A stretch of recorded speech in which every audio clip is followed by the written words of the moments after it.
In a distant corner of the galaxy, the entertainment industry had reached unparalleled heights. Among its crown jewels was Galactic Survival, a high-stakes series where contestants from some of the galaxy's most durable species faced the deadliest environments imaginable. Toxic atmospheres, extreme weather, and relentless predators provided thrills for billions of viewers. The show's producers constantly pushed boundaries, and for the highly anticipated 12th season, they had chosen the ultimate challenge, a planet shrouded in whispers and myths. Earth. The name Death World had lingered in ancient intergalactic records, but it was often dismissed as hyperbole. After all, no species had ever dared to test the claim. Earth's deceptively picturesque surface, its vibrant forests, sprawling oceans, and seemingly mild climate had lulled many into thinking the planet was harmless. But the showrunner saw an opportunity to settle the debate and boost ratings to astronomical levels. They would send the galaxy's strongest, smartest, and most adaptable contestants to Earth.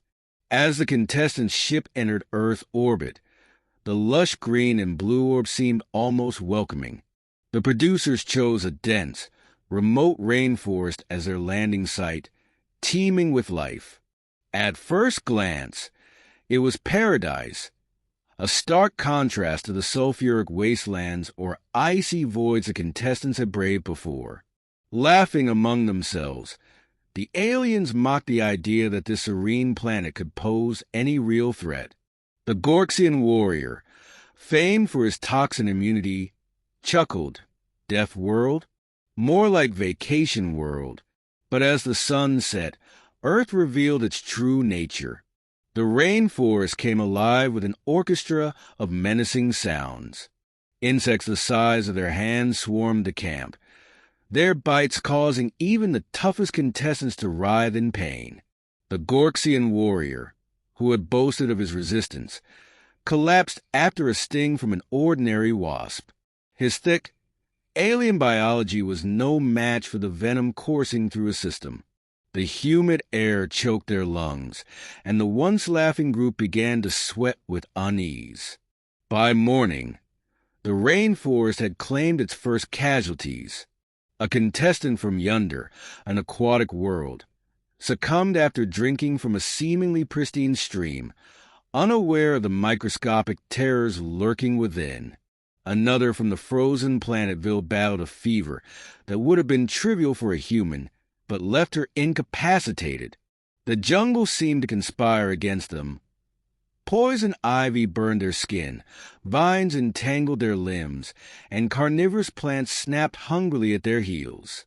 And then there were the predators. The first night brought wolves. Their coordinated attacks unnerved the contestants, who were used to solitary hunters on their homeworlds. A reptilian competitor from Sith was ambushed, unable to match the wolves' speed and intelligence. Yet even this paled in comparison to what came next.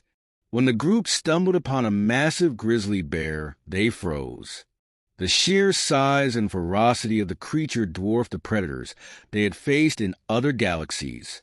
The bear charged, scattering the contestants, their advanced weaponry useless against its raw power. By the third day, the rainforest had broken their spirits. The contestants faced threats not only from animals, but from Earth's smallest inhabitants, bacteria, viruses, and parasites. Even the producers, monitoring from an orbiting ship, were baffled by how rapidly the aliens were deteriorating.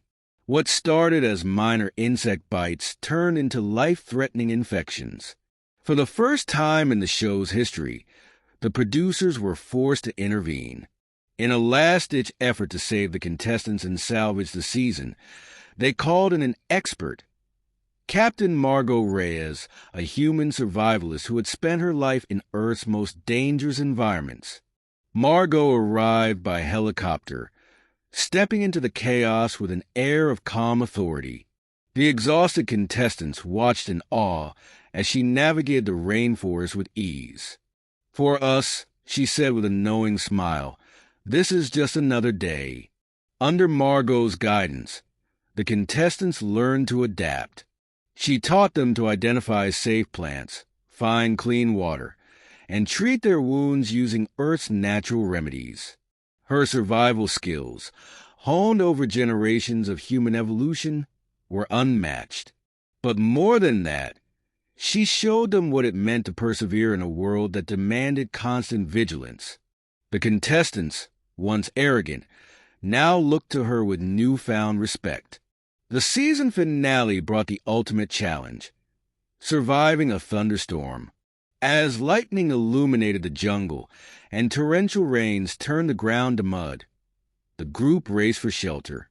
Flash floods swept through the forest, and gale-force winds tore at the trees. For the alien contestants, who came from controlled environments, the storm was a nightmare. Yet for Margot, it was an opportunity.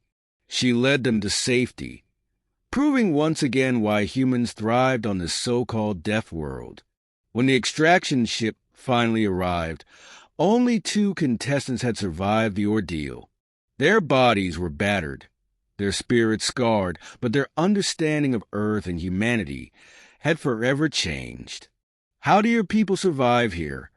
one alien asked Margot, still in disbelief. She smiled, her voice tinged with pride. "We survive because we adapt, and because we have to." The season's footage stunned the galaxy.